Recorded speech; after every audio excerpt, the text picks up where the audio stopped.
Hi and welcome, everyone. Thank you for joining us today. Um, we have today our St. Joseph County Regenerative Ag Partnership has put together some more in-depth trainings for at the request of our participants.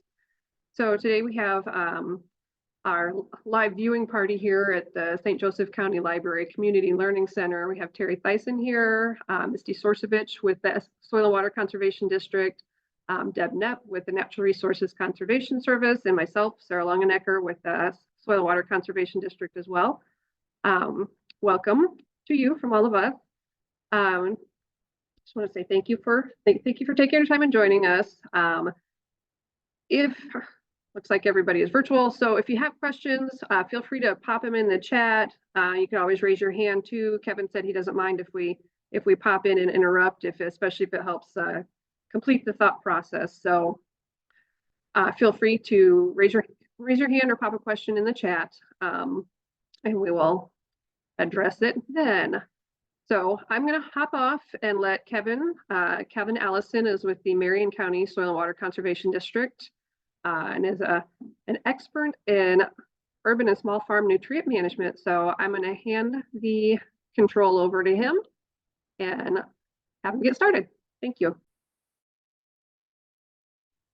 Thanks, Sarah, and Terry, and everybody that's joining us today. Again, my name is Kevin Allison. I'm with the Marion County Soil and Water Conservation District in Marion County, so Indianapolis, Indiana. My positions like mainly kind of co-funded from my district and also the USDA Natural Resources Conservation Service. So we can better help them kind of adjust their small farms programs towards their programs and just technical assistance towards like smaller scale audiences. So we're going to be talking about nutrient management today. So I'm going to go ahead and share my screen. And yeah, again, like anytime you got a question, just like pop it in the chat or just raise your hand or shout it out. I'm good with any of that. So let me go ahead and share my screen.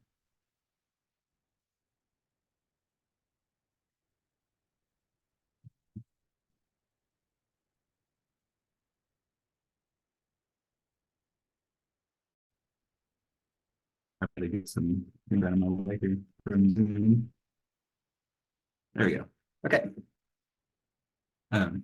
What you see here is a soil test. So this is actually news from your group. So welcome, Lee. Thanks for sharing and letting me utilize this. But this is what you would usually get back in terms of like a normal soil test. So I'm not sure how to go much into this. I guess like if like there's lots to be said about soil tests. There's a lot of information. But in general, let's just kind of go through like some pieces of this. So organic matter, 2, like usually like our forest here, or about like 5, like kind of our like native soil is about 5. Like in general, like agricultural fields that have been repeatedly tilled for the last 50 years, like we've lost a lot of organic matter. And sometimes lawns, I see grass, if you're doing like a lawn to garden kind of thing, I've seen like vast differences in organic matter in those areas. So like it could be 2, it could be 5. The best way to know is to take a soil test and to send it off to a lab. You can do like home kits, but like the lab gives you a pretty good read. So you can also like kind of look at the color of the soil and actually take do a soil health assessment, where you're looking like just digging up the soil, looking for biodiversity, looking for pores, right? Or is there pore space? Is there compaction? So I'm not going to be really focusing on soil health testing right now. In this presentation, this is more like nutrients. So yeah, for soil health, there's a lot of like new and they're still doing work on like improving the soil health testing. They're good tools, but like in general, these nutrient tests are probably more study, have more data to be able to use them as like a useful tool for nutrient management. I'm going to keep on going. Phosphorus, you can see it's got like 52 there, and it's this is kind of key. See this Bray 1 equivalent? Remember that's kind of important. So different soil tests will give you back different like results in like different units, I guess. And what I'm finding, there's actually just a recent webinar on No-Till Growers podcast, which is an awesome podcast that's YouTube channel. But they interviewed the University of Maine Extension's lab, like the lab out for the University of Maine, and he just did like a wonderful job explaining the layout of soil testing around the country, like why things are different.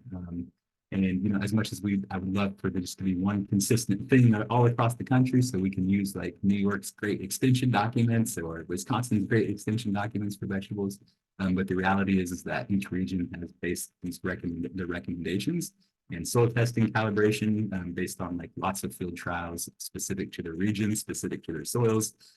So in general, that being said, like getting a soil test from your region, like our region here, somewhere close to us, that's using Bray 1 or Malic 3. Those are kind of like our two units that most of our labs are just automatically doing here. But if you were to send it out to like New York or Maine, they actually might do a Morgan extraction. So it's basically just using chemicals, but get the nutrient analysis of their soil. And those can be different. Those don't necessarily give us an accurate reading for our Midwest soils. So that's important. I'll come back to that, but it should have it on the soil test, like the unit. If it doesn't, call the lab. This lab in particular is starting to put. It seems like they're starting to put more units on like some of their columns. So that's helpful. Just to already know what they are. So this one's reported in gray. So it's 52. You can come down here and see that the bar graph says that it's very high in phosphorus. That's pretty common on our small farms. Anytime compost is used, almost like it's gonna start raising our phosphorus a lot. Potassium is at 98 parts per million. That's like median range. That's one of the nutrients that I find like fluctuates pretty heavily in these like organic systems. So it's hard to say. I've been using so much compost over time, but so my potassium should be high, but it's really kind of more finicky than that, it feels. So I think taking the soil test to really get at potassium is pretty key. So phosphorus is has a lot to do with roots development. So even potatoes love phosphorus, right? But just like root development, potassium is more for like fruit set. So like tomatoes need potassium when they're fruiting. And then nitrogen, which isn't on here, and we'll talk about why, but nitrogen is, it's almost one of those nutrients that's needed by a crop like every year, almost regardless of like your nutrient levels. And then there's calcium, magnesium. Another important one is pH. So this is kind of different for me because I'm in Indianapolis and used to looking at pHs that are alkaline, so that are high. So in general, like here in the city, like it's 7.3, 7.4. And oftentimes we're recommending sulfur to like decrease, or the soil test recommendations might recommend sulfur to decrease the pH toward like 7. In general, vegetable crops like 6.5 to 7 pH. If you're doing like blueberries, or fruit crops, those might have different pH tolerances, so you want to check into that. In general, they're a little bit lower than some of the common vegetables. So 6.5 to 7 is kind of our target. So however, Lee is on a more acidic soil, so his pH is actually 5.1. So here the lab here at the bottom, they're actually making a lime recommendation, and that lime recommendation, as opposed to sulfur, which will decrease pH, the lime will actually raise pH. So they're telling Lee to put on 115 pounds of lime per 1,000 square feet. It was like a lot. So yeah, we'll kind of see what our nutrient calculator spits out in terms of lime too. But using this soil test as a recommendation can also work very well. So yeah, so then there's a soil pH and a buffer pH. If you get a soil test back and it doesn't have a buffer pH, that is because you have an alkaline or high pH soil. And the only reason that they do a buffer pH analysis is when the soil test pH is low, and that's just a way for them to better figure out how much lime is needed. So that's just that buffer pH is almost like an indicator of how much lime might be needed. So then they base their line recommendations off that number. And then there's saturation. So like for example, this soil has 5% like of the cation exchange capacity sites. So cation exchange capacity, you can see CEC here. It's basically just like the soil, like how big is the soil bank for nutrients. In general, like clay can hold on to nutrients very well. It's got like a lot of space for nutrients to like fit into. It comes with its own challenges like low drainage and things like that. But yeah, it can hold a lot of nutrients. Whereas sand usually has a lower cation exchange capacity and just has like a lower capacity to hold nutrients. There's just not as much space for the nutrients. There's more water that's flushing out nutrients. So that's kind of a consideration. But yeah, the soil test will tell you what the cation exchange capacity is. In general, like we've always thought that, or we used to think that it's hard to increase cation exchange capacity, and that might be the case in like a big field. But with compost and kind of our intensive management, yeah, especially compost, like in higher organic matter over time, like we can raise CEC. So these cation exchange saturations are basically like of that bank, like how much is that, what percent is potassium, what percent is magnesium, what percent is calcium. So there's some target ranges that we'll see in the calculator. And it's, yeah, you can kind of, we'll be able to compare these to those ranges. So yeah, usually this whole test like gives you back how many pounds per 1,000 square feet. So that's great. Like you could just take that and fertilize accordingly. Yeah, use that recommendation and fertilize, and yeah, that's going to be like a good recommendation. However, a lot of our folks that we work with are using like 40 different crops, right? And this recommendation is just for sweet corn. So the tool that we're going to be getting into today will let you do just a variety of crops. It will give you ideas about what products to use. You can kind of like choose different products to see if you can match these recommendations. So it's recommending 3 pounds of nitrogen per 1,000 square feet. How much feather meal, for example, or how much ammonium sulfate, which are nitrogen like suppliers, nitrogen fertilizers, like how much of that do we need to supply 3 pounds per 1,000 square feet on a 50 square foot raised bed, for example. So we can kind of pick at that with the tool. Okay, I'm going to show you a couple things before I dive into the tool. So one would be like this New England Vegetable Management Guide, and I already said, like I think I just mentioned, like we really probably shouldn't be using New England data and recommendations, which I'm still going to stick to. But I just wanted to show you like this is what some extensions have. So like you can pick your crop, onion, and then you can kind of scroll down, and it talks about soil fertility. So there's like a table here, and it's saying like if you've got very low phosphorus, I think Ryan's was very high, right? So potentially above optimum. So it's saying that like he doesn't need any phosphorus. It's recommending 0, 0, 0, like 0 phosphorus because his soil test is already high. So this would be like a very easy chart to just take and like use, except our soils and crops aren't calibrated for them. So bummer, but it's okay. Like I think we've figured out a way around that. But yeah, just kind of see how some universities do it. So Purdue Extension, they don't have like a fully developed, I'll show you what they've got in a second, but they don't have like a fully developed like nutrient recommendations for vegetable crops. So they recommended that I use Michigan's data. So I'm just going to fly through this document. But this is basically where I took all the math to build the calculator. And I'll show you, there's a link to this on the web page. It's maybe worth reading. It's kind of like complex, but I think I just wanted to show you a couple tables from this just because it's good background data. In general, they've got this table 4, and it says nitrogen recommendations for vegetable crops. So Purdue advised me to use the mineral soil column. And you can see that each crop, like carrots, it's recommending that a carrot needs 120 pounds or 100 pounds of nitrogen per acre. It's recommending that snap beans need 40, not as much, right? Red beets need 100. So there's all these different like year by like, you know, this is what it needs every year. This crop needs this much nitrogen per acre to do well.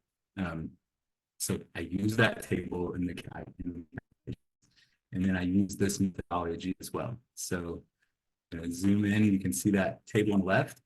So what the calculator does is if your soil test level is high, and this is based on just lots of research, like if your soil test level is high, then the crop won't have a response to phosphorus or potassium. So if your potassium is very, very high, at a certain point, like high enough, if you put more potassium on, like the crop's not going to have a yield bump or yield increase.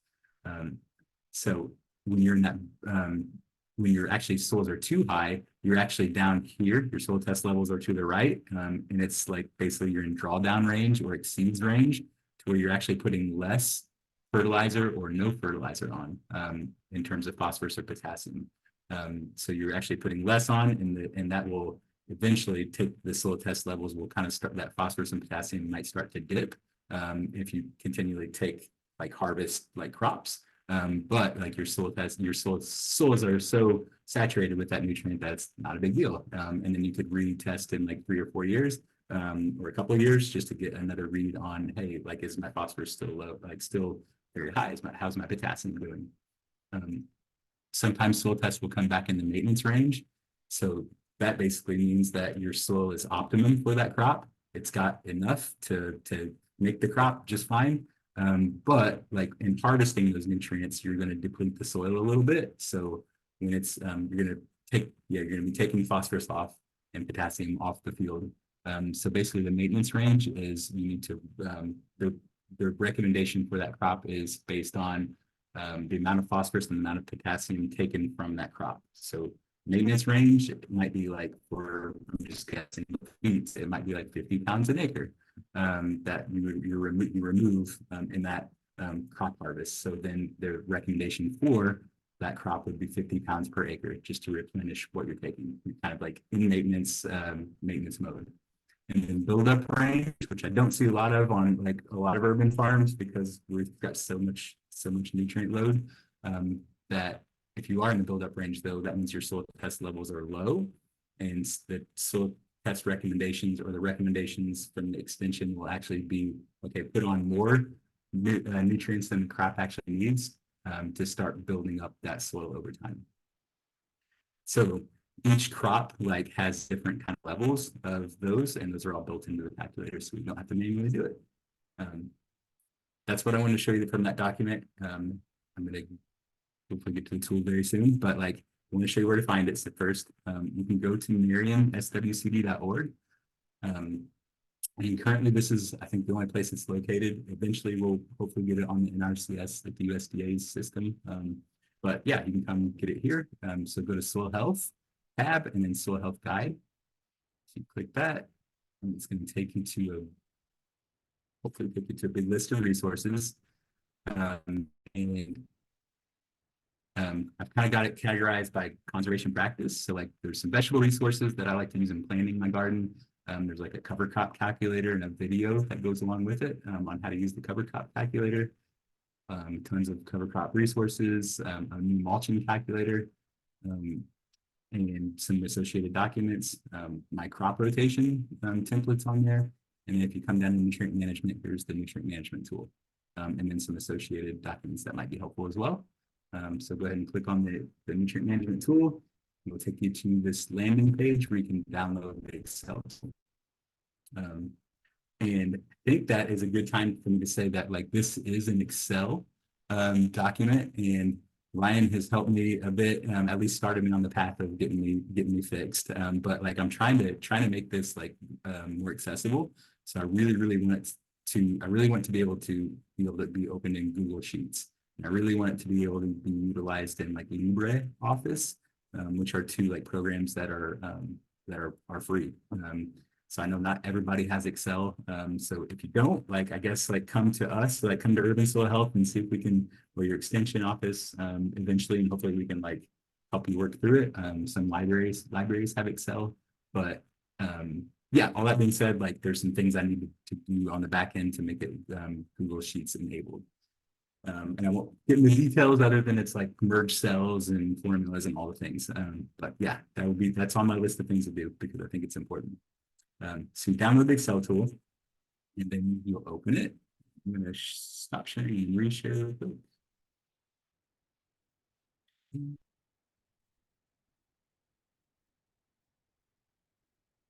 Just give me 1 second. I lost the little floating tool that helps me share and unshare. All right, bear with just a sec.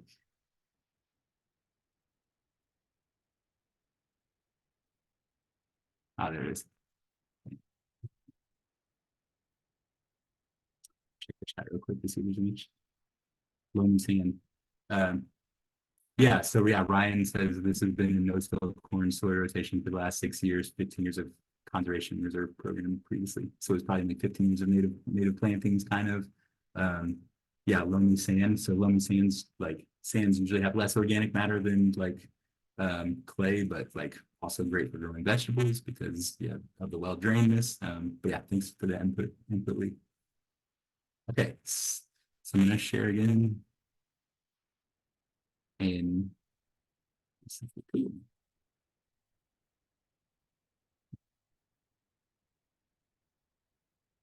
okay, so you're gonna open up.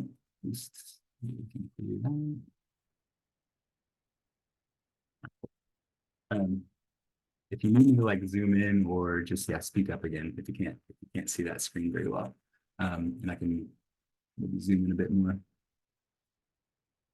So when you open up the tool, it's kind of thick.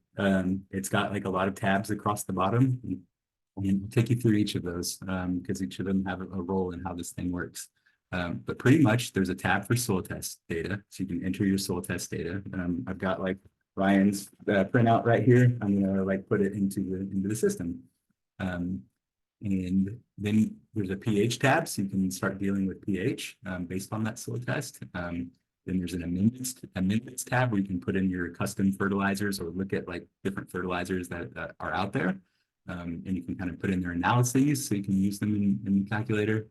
There's also the nutrient calculator and crop data, which are the tabs that will allow you to choose a crop, choose your amount of square feet, choose what soil test you're basing your recommendation off of, and then it will tell you like how many pounds of nitrogen per 1,000 square feet, etc. So we'll get to that. But then the compost calculator, which is kind of an extra tool that like helps you think about nutrient contribution from compost. And then also like it has some ways of converting, like for example, like if I'm putting on 1 inch of compost, it's actually going to be 2 yards over this amount of space. So you can kind of get ideas about volume and depth. And then a log. So this is like where I keep records and note taking for when I'm using this tool. I think in the future, it would be awesome to make this into an app that automatically just spits out your data very easily. It currently doesn't do that very well. So yeah, patience.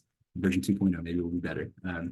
But tomatoes, so yeah, then there's a tab called tomatoes, and that's Purdue asked me to look at potassium guidance from the New England Vegetable Guide because there has been a lot of potassium work with high funnel tomatoes. So we did do a correlation there, like a conversion that's going to be useful to kind of dial in potassium for greenhouse tomatoes. So let's go through it. Okay, so this is the first like working tab. So I know it looks like a lot, but luckily, like you really just have to use this once, per soil test, and then you're kind of done.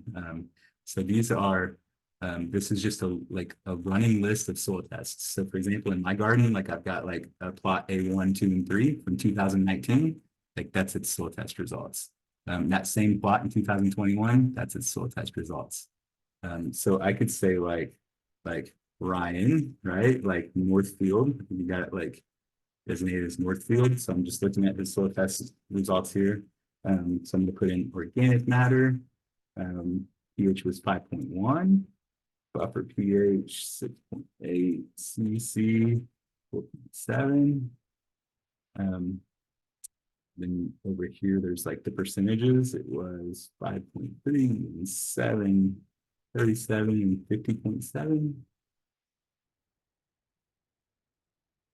And then over here back to, I'm gonna do magnesium first. Sorry for doing this out of order, but there's a reason for the madness. 350. So yeah, you can get you can get add-on, like sometimes that's all the like sometimes a normal, like a routine soil test, like if you get, like, for example, from this lab, the $10 version, they'll just do like phosphorus, potassium, cation exchange capacity, pH. They give you all the really critical things. But Brian, for this one, has gotten the micronutrient package as well, which I think is helpful at least like once every few years, or when you're starting a garden, because it does give you a good read on like micronutrients. So this sulfur is 12. Like again, I'm finding these things sometimes. Every soil test has different ways of reporting. 38. Iron. So it's just a good way to like keep your soil tests like over time and kind of just compare them as well. Have them all in place. Yeah, so that's the information that came on Ryan's soil test. So I haven't done P and K. And the reason that is there's a tricky little thing, unfortunately, that we've got to do, and it's a conversion. So this calculator runs off of Mehlich 3 data. And luckily, the universities have said, like, to go from Bray 1, which is what I saw on Ryan's soil test, his phosphorus was reported in Bray 1. So to convert from that to Mehlich 3, there's a little conversion table to the right here. So his phosphorus level was actually in Bray so if it reports it in Mehlich 3, just go ahead and use that number. But his phosphorus level was 52 and his potassium level was 98. I think in the future, I want to make this like more understandable and like more prevalent. But yeah, now we've got this new Mehlich 3P, so that's 70, and the Mehlich 3 potassium is 112. So I'm going to put that in for phosphorus and potassium. Okay. And I've got my soil test data entered. If there's any questions, yeah, make sure to speak up. So moving on, like I guess like one thing I might ask you to consider would be to put like 2024 under the soil test entry. In that way, like maybe in 5 years, like you're down, you've done all these other tests, and you say, like, if you test again, then you could say 2027, whatever that test was.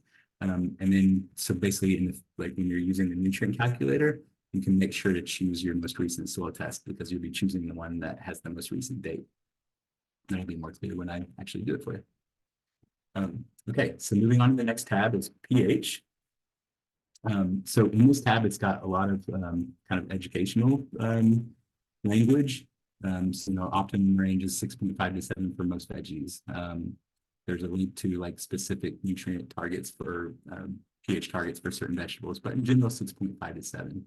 And then it talks about the percent cation saturation targets. So in general, these are the targets, like 2 to 5% for potassium, 10 to 20 for magnesium, 60 to 70 for calcium.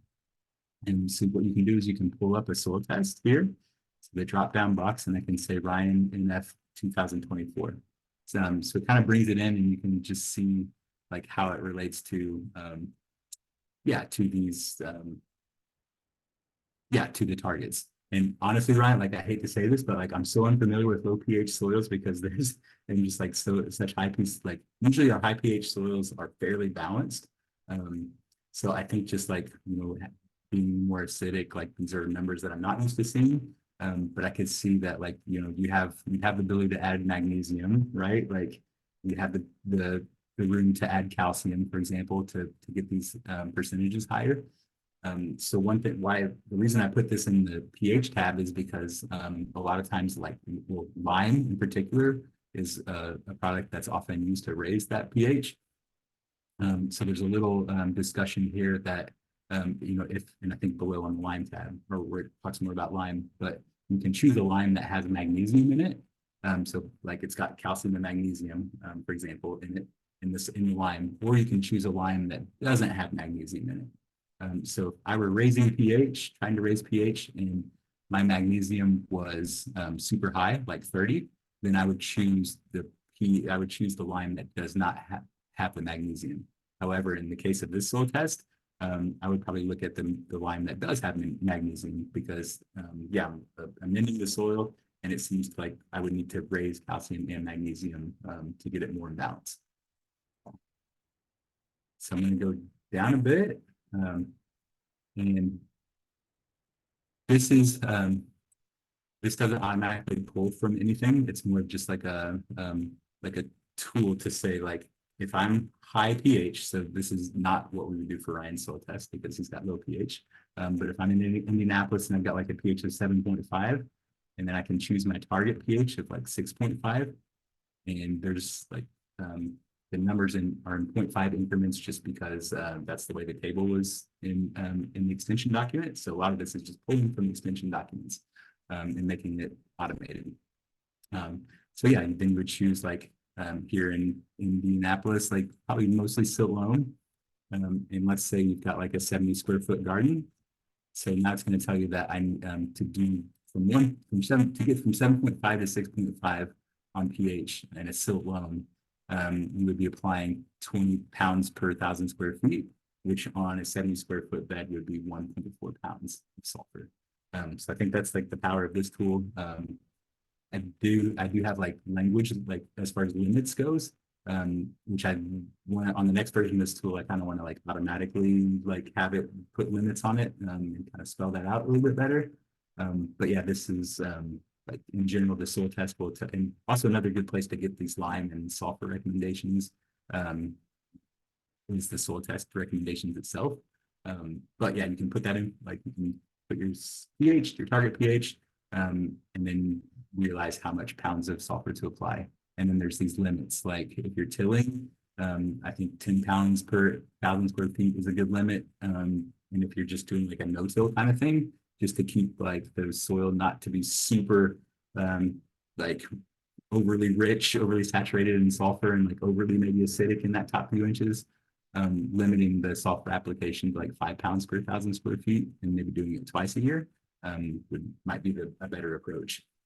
Maybe an FYI, like I put on sulfur on my garden like 4 years ago, and it went quicker than I thought. It like reduced the pH pretty quickly, quicker than I thought it would, quicker than people told me it would.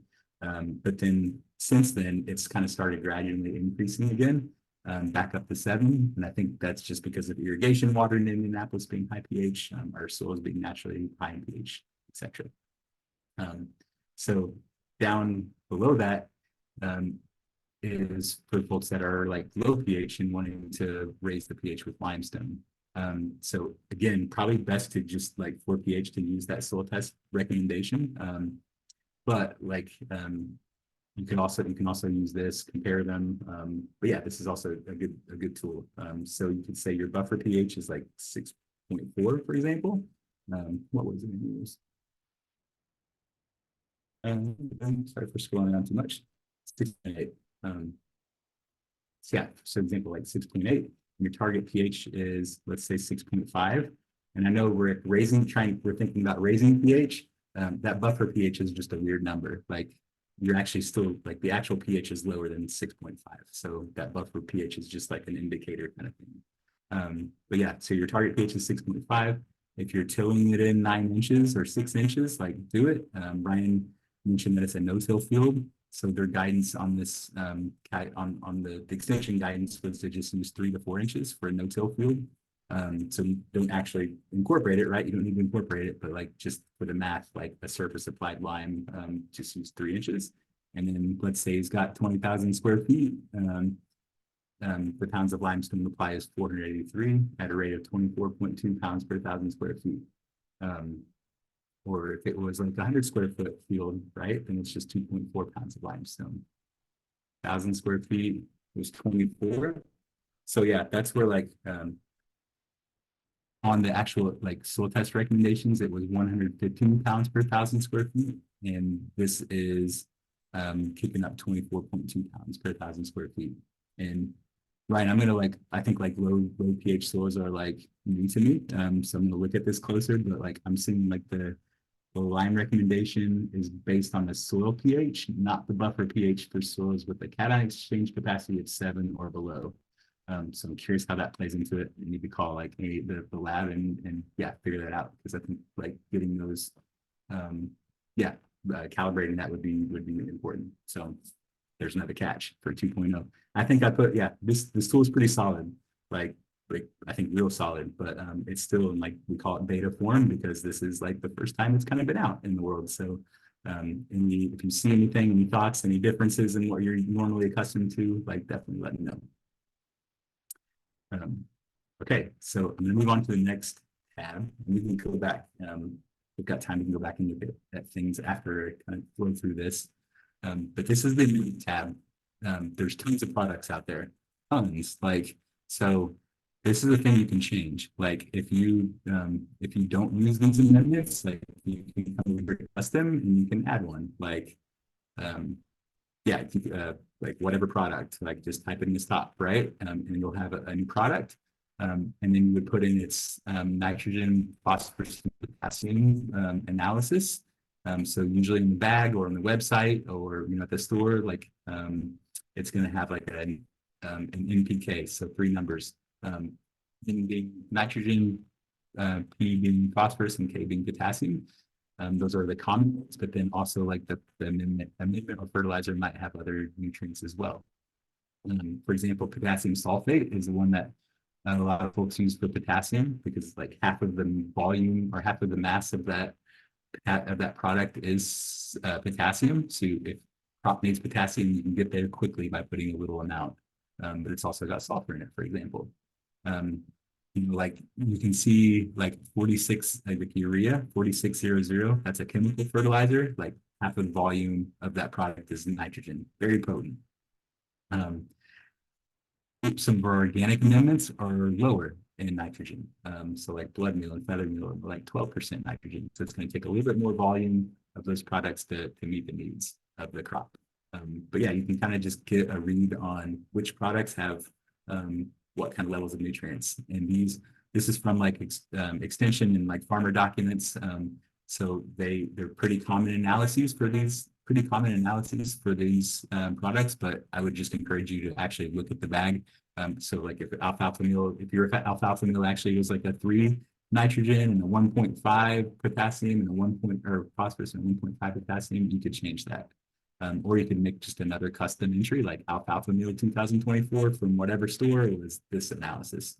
So that's one way that you can change that. And then if you have costs, like if you say like I've got a 25-pound bag at the bottom left here and it costs me like $50, it's going to be $2 a pound. So you could, I'm just guessing here, but like let's say this is $1 a pound and this is 50 cents. This is majorly guessing. And I can't really preload these because just it's all across the board. There's just so many different products and prices.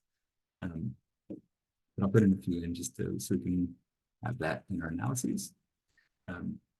So that's your amendment tab, and then you'll go to nutrient calculator. And I think this is where the magic happens. So it's a tab that calculates well, I'll just show you how to use it. And but it basically calculates like how much product that you could put on to reach your nutrient goals. So this is a drop-down box. So on the top, you've got all these amendments. So you can pull down this drop-down and choose which amendments you want to use. So that amendment tab is kind of like your palette, and then this is your canvas. So you're choosing which one. Yeah, you're choosing which products that you want to utilize. For your crop or for your operation. So, and then it'll change the analysis down here in this blue. So if I were to change this to like elemental sulfur, like now it's a 90% sulfur like product, right? As opposed to feather meal, which is 12% nitrogen and no phosphorus, just a tiny bit of potassium. So the next step with this is to choose your area. So you could do 70 square feet. Like, I don't know how big your beds are, but like my beds I've got 2.5 by 25 beds. They end up being about 70 square feet. So then you pick your crop. So there's a drop down box, and let's say we're planting beets. It's got a bunch of crops in here. Unfortunately, no fruits yet, or like shrubs. Unfortunately, no grapes. But in general, there's like a lot of vegetable crops. So I do red beets. So if you can see here, like I might zoom in just a tad. You can see here that it brought up 2.3 pounds per 1,000 square feet of nitrogen. In general, like some of the labs will say like 4 pounds of nitrogen per 1,000 square feet, just like as a regular normal recommendation. But you can really like dial in your nitrogen per crop using this tool in like the Michigan State's nitrogen table, which is where that came from. Now you can see that it's saying 0 phosphorus and 0 potassium as my goal. Why would that be? And the reason is that down here, I'm actually pulling in I'm planting my beets on like bed A1. And so I'm using my soil test area ID from A1, 2, and 3. And it's telling me that my phosphorus exceeds, my potassium exceeds. So that's why, yeah, it exceeds. So there's no reason to put on phosphorus or potassium. So yeah, now I'm just left with nitrogen. So if I were to change that over to like Ryan's, okay, so now he was growing red beets on his field, like his phosphorus and potassium are in maintenance zones. So they're not as very high for, yeah, so yeah, even though like his soil test, like this is like, yeah, even though his lab results like said very high, that's just kind of like for like, it might be for soybeans, like, so he had soybeans in there. So like, that might be why, like, because it's kind of based on the recommendation of the soybeans. But in general, like sometimes those bar graphs and soil test results for like very high might not actually be exactly the same as the very high threshold on like the extension documents. So there's some like discrepancies. A lot of our soil tests, our soil labs are like very fine tuned for like field corn and soybeans. So that might be one of the reasons why that might be different. But yeah, just like, yeah, not sure if there's anything I need to other say than that. Because like, yeah, if I saw Ryan's soil test results and it said very high on phosphorus, like I'm immediately thinking like it doesn't need any phosphorus. But like very high phosphorus can be from anywhere from like, 40 parts per million to like 300. So if like, like if you're on the lower range of that high end, very high end, like it still might have a phosphorus, yeah, phosphorus goal. Okay, so in Ryan's case, then like if he was growing beets, I don't think soybeans are on here. Otherwise, I would do. Yeah, a lot of not soybeans. I think sweet corn is, but not soybeans. So let's maybe.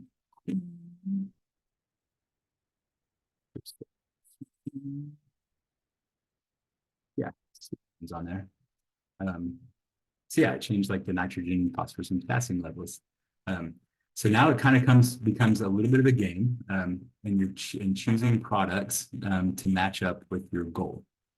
So what I mean by that is if I were to put in 20 pounds in this white space here, if I were to put in 20 pounds per 1,000 square feet, it's basically taking 12% times 20 pounds per 1,000 square feet, and that is actually 2.4 pounds per 1,000 square feet of nitrogen. So I'm almost meeting that goal. So if I raise it up a little bit, a little too high, put it down. So at 23 pounds of feather meal per 1,000 square feet, I can reach that goal of that nutrient goal and supply the crop with what it needs. So that's pretty much how it works. Like I'm still lacking a little phosphorus. So what if I put on like a product with phosphorus? So let's say I put like 5 pounds of pelletized chicken manure to get that phosphorus, or 6 pounds, 8, getting up there. Yeah, so now I've met that 0.3, but I've gone over on my nitrogen. So actually I don't need as much feather meal. I'm going to back that down to 20. So now I'm getting closer, and I need a little potassium. So maybe some potassium sulfate, just a little bit, really kicks it up, doesn't it? So yeah, like a half a pound of potassium sulfate per 1,000 square feet. So now I've like almost directly like met the needs of my crops. So that could be my nutrient, like the products that I use. I could do 20 pounds per 1,000 square feet of feather meal, 0.5 pounds of potassium sulfate, and 8 pounds of pelletized chicken manure.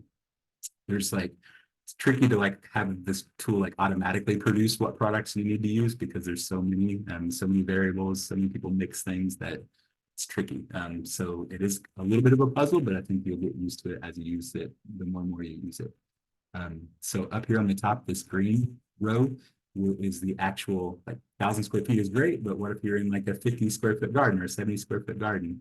Now I need 1 pound, 7 ounces of feather, 1 ounce of potassium sulfate, and 9 ounces of chicken, pelletized chicken meal. So I could blend that up and apply it to my crop, and I'm good to go on sweet corn. If you go down, like it also kind of pulls in cost. If you have all that data, so you can really start to see like how much it's going to cost. How much it's going to cost per area, per 1,000 square feet or per that 70 square feet. So I'm using like $1.14 worth of fertilizer for that crop. Very small space. Like if you start to get up into 5,000 square feet of sweet corn, now you're looking at 100 pounds of feather meal, right? And like 40 pounds. So the price is going to obviously go up. You could compare that with other fertilizers and kind of come up with a plan. For your fertility. So, where do I go from here? I think, I think sometimes like you'll see an extension document, example like the Midwest. It's one I didn't show you, but the Midwest Vegetable Guide. At the end, I might show it to you, but like the Midwest Vegetable Guide has like each crop, and it says like basically apply phosphorus and potassium, and it's kind of Purdue's involved in making that document, so it's good data for us. But it doesn't break, it's all in pounds per acre and kind of a little bit tricky. So this tool is definitely a good add-on. But what that document does have is like for onions, like it might say, okay, put on of this 120 pounds of nitrogen, put on like 40 pounds per nitrogen when you plant, and then like 40 pounds like every week in the spring, or every 4 weeks in the spring. So if I were doing that, like let's just say they had that kind of recommendation for sweet corn. You could come down here and you could change your nitrogen strategy. So you could kind of do one for like overall fertility, what you need. But then you could kind of come back here and you could change this to custom. So now I'm like running my nitrogen off of a custom recommendation. And I'm coming down here and there's a conversion table. So I can actually say, okay, it said 40 pounds up front, like at plant. So that's 0.9 pounds per 1,000 square feet. So now my new custom rec is 0.9, like up here in this blue box. So I've changed my strategy for nitrogen to custom, and now I can come up and now it's changed that goal for nitrogen to 0.9. So I could say, okay, I guess I really only need like 4 pounds per 1,000 square feet, like when I'm planting the garlic or sweet corn or whatever that crop is. So for my 70 square foot bed, it's going to be like 5 ounces. So that's where that log, like because of that, like you really want to break things down, you could like print this sheet out a couple of times. But for me, like I'm coming over to this log and I'm going to be like, okay, it's 2024. It's sweet corn. I'm doing it on bed like A1. And I might say like, I would just take that information from the nutrient calculator. So I would say like, okay, it's actually, oops, sorry for bouncing back. It's like 5 ounces of feather meal, like at plant. And then I would like do it again for like every 4 weeks or just use like the rec or just kind of focus on that Midwest Vegetable Guide and how they break it out, and then just make your nutrient plan to match that. So it might be like, like 4 ounces of feather meal like every 4 weeks in the spring. And then I could also say that it was like 9 ounces or like 1 ounce of potassium sulfate and 9 ounces of pelletized. So just be like 1 ounce of potassium sulfate, and then 1 ounce of pelletized. Yes. Okay. Sorry, I have a brain. Potassium sulfate. Oops, sorry. Pelletized. Like pelletized chicken. And then I would go back through and I would go like, okay, my red beets are on A2 And then I would just go through the same process. I would come back here to the nutrient calculator. I would make sure my soil test is the most recent for that plot. If I didn't have a soil test, I'd probably just like change these, like my phosphorus to like maintenance recs. So if you don't have like a soil test, like you could definitely just, it's always best to have a soil test, but if you didn't, like you could just use maintenance recs. You're not putting on too much, you're not putting on too little, you're just putting on what the crop's going to use. And then that will like just tell this calculator to use your maintenance.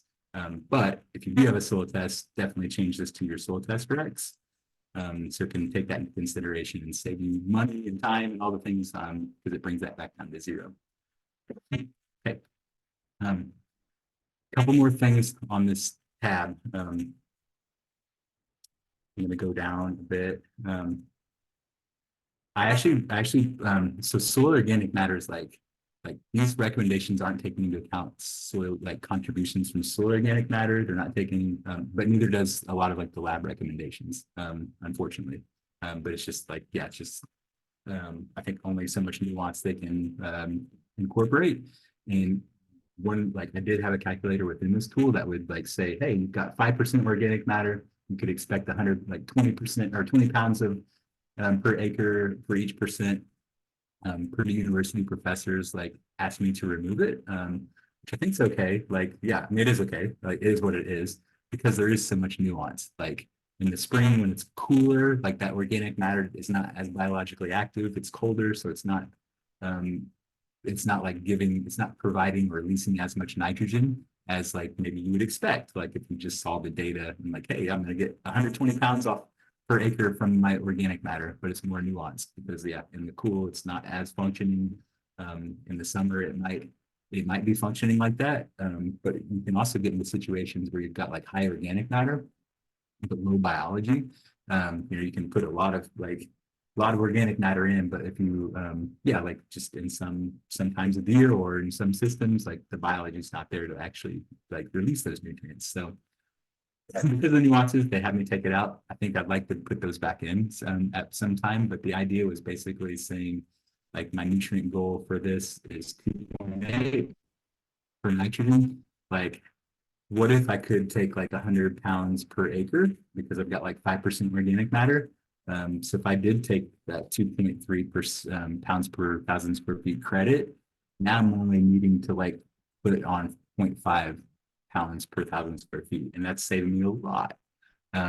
So I do take that into account. Like I usually go more on the low end for my own garden. So like if I'm thinking like 5% at 20 pounds per percent is 100. Like and it's like cool weather, I might just do like 20. Like if it's warmer weather, like I might do like 60. And I hate that that's so so not precise. But maybe in the future it will be. I think we need more research on it too. So yes, that's that. Cover crop, that's also a big thing, like to be able to get like nitrogen like for your crop. You can plant a legume cover crop, right? So the Southern Cover Crop Council is doing some work on a program that will like say, you could say, okay, I planted oats and hairy vetch. Like you could expect this much nitrogen from it. In general, like you can get more nitrogen out of like legumes like crimson clover and hairy vetch as they go towards flower.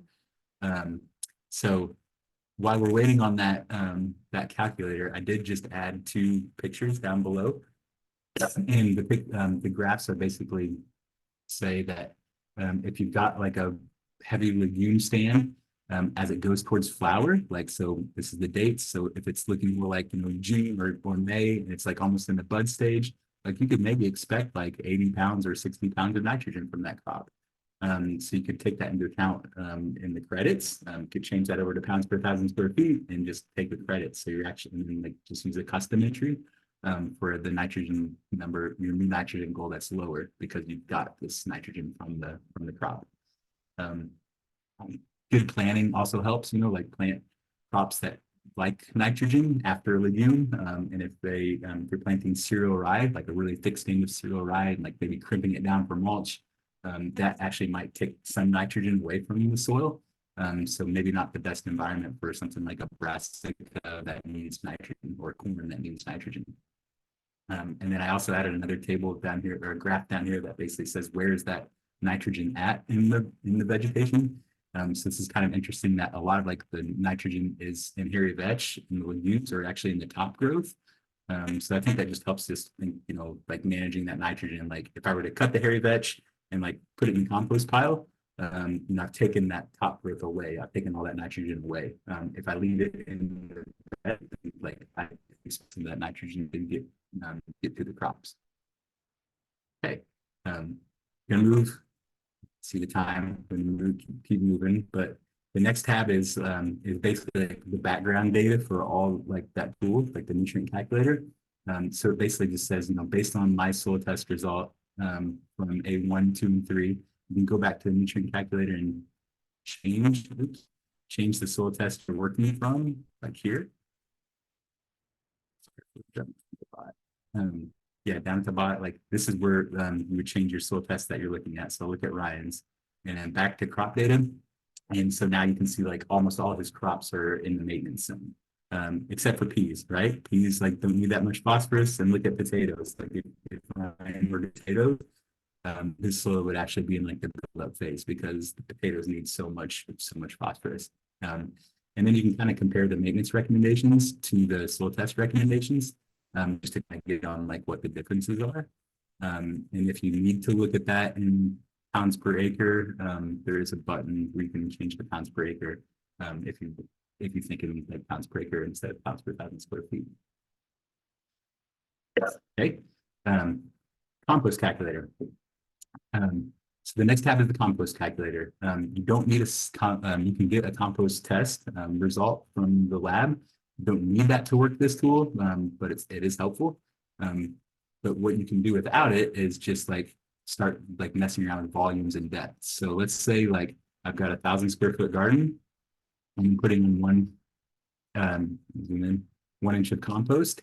This table to the right is going to change it to like cubic feet, yards. So if I'm doing 1 inch of compost over 1,000 square feet, it's going to be, you know, this many gallons, this many cubic feet, this many cubic yard.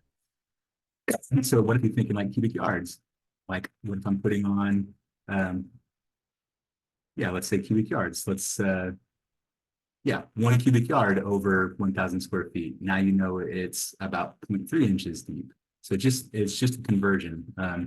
You can also, sorry, you can also change this to acres if you think in acres or square feet.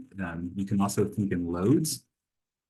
So if you were to put like 5 loads and here's like your load information for buckets and wheelbarrows. So if you had like a 2.5 cubic foot wheelbarrow, for example, you put that in. So for 1,000 square feet, if I were to put 5 wheelbarrows in on it, it should be about 0.5 yards. It should be like 0.1 inches, like not much. So yeah, that's just kind of a way of converting. If you've got like gallon buckets and say you're filling a 5-gallon bucket with like 4.5 gallons, like almost to the top. And let's say we put like 11 buckets on this 70 square feet bed, it comes up to about 1 inch. So now you know that like it's going to take you 11 buckets to fill that up. Or if you're thinking like inches, like over my bed, my 70 square foot bed, I'm just putting 1 inch of compost. It tells me that that I need 9.7 loads. So I'll actually need like about 10 buckets to get that filled up, or to get that inch. So then you can put also your compost weight, like you could weigh it and get that, like how much it is per cubic foot. But there's also some, go down. There's also some reference tables at the bottom. So if you don't have a compost analysis or you don't know how much it weighs, you can use like somewhat accurate numbers, you know, just representative numbers. Like so leaf compost might be 25 pounds per cubic foot, or might be 45 pounds. And that just helps the calculator be more accurate in its outputs. So let's say we're using leaf compost and it's 25 pounds per cubic foot. The soil analysis is going to tell you all these things about the, these really don't play in the calculations, but it's good for records. But what does play in the calculation is percent moisture. So like sometimes the compost test will give you that, or just assume 50. And then it will also tell you like nitrogen, potassium, phosphorus. In general, like a leaf compost is like has an NPK of 111. Sometimes like a manure-based compost would be like 2. So that's where like if we see very high phosphorus like levels on fields or gardens, like usually try to recommend like they move to a plant-based compost because just we're going to be lessening our phosphorus load. But you can see like if I put on 1 inch of compost, it's actually telling me, you can change this to pounds per acre or pounds per 1,000 square feet. But you're actually putting on 272 pounds of phosphorus that first year. And then as it breaks down, it's going to give another 100 pounds of phosphorus. So yeah, that's how phosphorus gets so high in our system so quickly. Just from a little bit of compost can like really shoot it up. I'm going to change this back to pounds per 1,000 square feet. This is actually for like if you like the math is based on if you incorporate or till in the compost. And so I know a lot of us are doing no-till, and the only thing that like they're able to tell me right now is that for nutrient contribution, this calculator's that it's incorporated. If you apply it to the soil, lower expectations for nutrient availability. It doesn't say how much, and I think that's where our universities need to do more research on like no-till, deep compost kind of no-till systems and what nitrogen is actually doing from those soils. So I don't really have like a great answer on like how to estimate that. Other than that, like say I'm putting an inch on 70 square feet, I'm putting an inch of compost and it's like 0.5 pounds per 1,000 square feet in the first year. Like I'm not sure if I should take credit for that or not. But if I went back to the nutrient calculator, I could come down here and say, okay, my nutrient goal is 2.8. Like I could probably expect maybe 0.2 from compost. So that's kind of how you could figure that in, and it would give you a new adjusted goal. And so you could actually use your custom nitrogen of 0.3 and change your nitrogen strategy to custom instead of using the table. And then you would have like a new nitrogen goal of 0.3 for that sweet corn instead of like the 2.8 where it started, because you're taking into account a little bit of the compost and also the soil organic matter. And then I know I'm like a minute over time. I'm going to quickly do tomatoes. I'll do it in a minute because it's fairly easy. But for tomatoes and potassium, it basically tells you to put in your Mehlich 3 test, because we're using, for this one, we are using some New England data. So the Mehlich 3 for Ryan's potassium was, go back to the first page soil test, it was 112. So I'm going to go back to tomatoes and I'll say 112. So then Cornell correlation is 92. So you can come down here and say, okay, if I'm thinking in like pounds per acre, and my parts per million is 92, that's under 200. So if I want low yield, medium yield, good yield, this is how many pounds per acre of potassium to put on. If you were like super high in potassium, it's going to say 0, right? So if you use the pounds per 1,000 square feet, and let's say he wants like medium, or let's say he wants good yield, that's 13.8.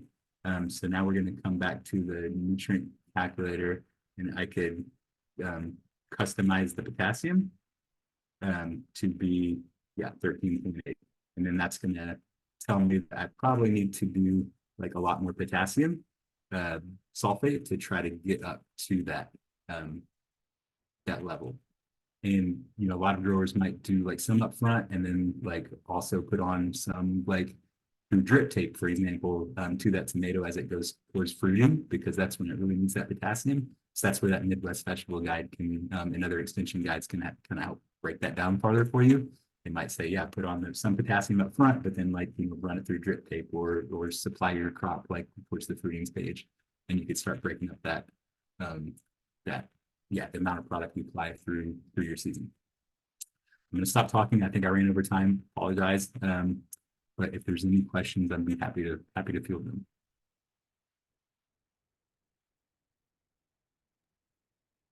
Hey, Kevin, Ryan Lee here. Hey, Ryan.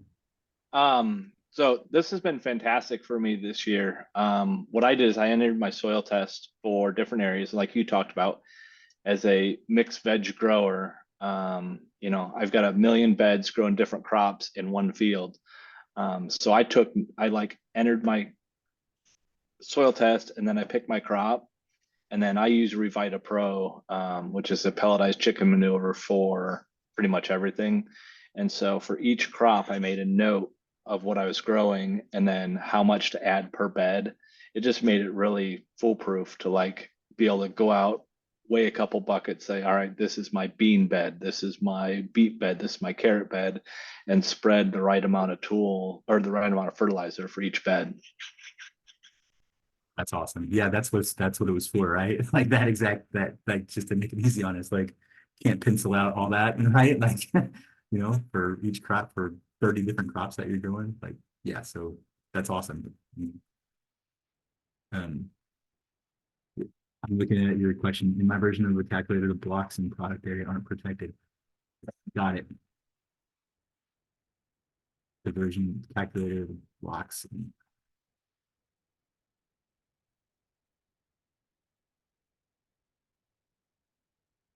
Okay, thank you for that, Ryan. I continually taking notes on this tool. Like, I've already got like probably a page or two like of things to do for 2.0. So I'm hopefully doing that soon. I think just need time to really figure out that Google Sheets thing to make it free, really. No, I mean you're not a dummy, Ryan. I feel like honestly, like the thing with Google Sheets is like when I don't know, maybe not go into this, but like when you copy it from Excel over to Google Sheets, like you lose those protections too. Like, and it's so important because when the formula is not protected, like it's very easily to mess up. Like I would do it in a heartbeat, like if it wasn't protected. So gotta So figure out I'm using it in Sheets too because I'm still getting those the weird formulas. So in Sheets. Yeah, yeah. I gotta fix that, Ryan. I've got some, yeah, yep. works fantastic in Sheets though. So In Sheets. yeah. Yeah, and I've had people use LibreOffice and had some complaints, and yeah, just we'll get there. Overall though, fantastic tool. It saves me tons of time. That's awesome. I'm glad to hear that. Yeah, Hey, yeah, I just want to make a comment, I guess. I'm going to use this tool for myself for like a small farm that we run. But I work for IDEM and I the confined feeding and inspector. And I mean, a lot of like a lot of industrial farmers would, I mean, their application stuff is really confusing to most of them. And this on a different scale and a little different like information display could be super useful. um, yeah. I mean, I've got 5 follow-up questions like what kind of information display, like like all the things. Like I'm curious, yeah, because like and actually you can actually change that tool to pounds per acre. Yeah. I might recommend it to some of them if they're just like, I don't get how to do it. I don't want to over apply. I don't want to get in trouble, blah, blah, blah. So Yeah, I mean, really would be just like redoing it with the tri-state fertilizer recommendations, and just making reviewing their corn and bean stuff.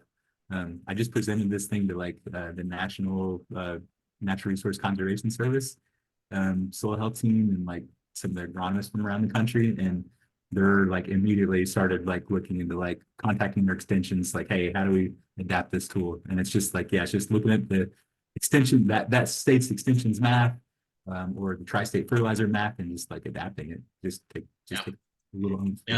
thanks for that. It's a lot of work. It's great. It's really cool. Appreciate it. Cool. Awesome. Thanks for coming, Ryan. So I got to run. Yep. Yeah, I'm game, but yeah, again, thank you. Thank you, Kevin. We appreciate your time today and sharing this with us. It looks like it's an awesome resource. And any of the participants, we did record this or recording this today, so we can share it if you want to go back and review anything, or if you have any questions that pop up after this, feel free to contact the St. Joe County Soil Water Conservation District, or if you want to, bug Kevin directly, you can try to hunt him down. No, honestly, like, yeah, if something's like,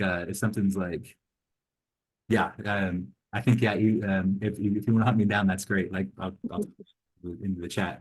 But because it is like, I want to help you, but also it helps me improve the tool, like knowing where yeah, what your difficulties are, your challenges, or the way you see it. Everybody kind of looks at things differently. So, yeah, it's like, I spent time with Ryan on this tool, like aside from this, and like it was huge. his comments, like so big. And we had like a grower focus group kind of look at it, and Urban Soil Health actually helped us put together a grower focus group that we did a couple sessions on, and we got feedback from growers on like usability and things like that. So yeah, feedback's great for sure.